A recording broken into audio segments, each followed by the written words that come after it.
Activity 9.15 is naming our 3D shapes. As we discussed in the last activity, a prism has two bases, a pyramid has one base. We name the shapes based on their bases. So the first 1, 2, 3, 4, 5 shapes are prisms because they have the two parallel bases. The first one's a triangle, so we say that this is a triangular prism.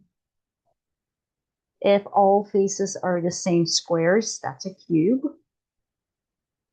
It's also correct to call that a square prism. The way that this one is drawn would be a square prism. But let's say that you draw this sitting, let's try this, on its side.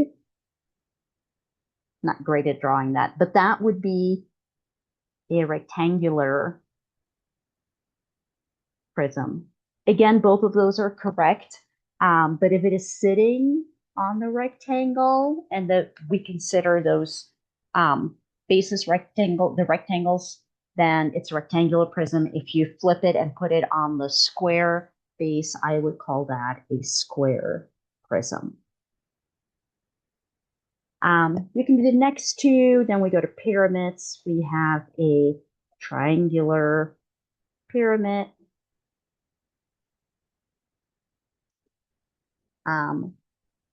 For example, down here is a hexagonal pyramid.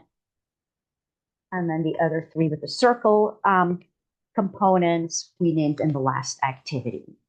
One more comment before we conclude this activity is that technically in front of all of these, we say these are right triangular prism. It's a right triangular pyramid. And that means that the two bases are on top of each other and the faces are rectangles for prism. The apex is centered on top of the center of your base.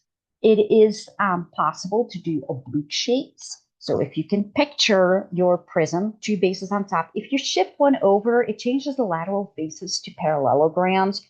Those are oblique shapes. If you shift your pyramid over to the right a little bit, so it's no longer above the center of your base, then you no longer have those isosceles triangles as your lateral faces. Those are oblique pyramids. What we're going to deal with in K8 is right prisms and pyramids, so we don't write that in front of these names for this activity. I just want you to be aware that those exist.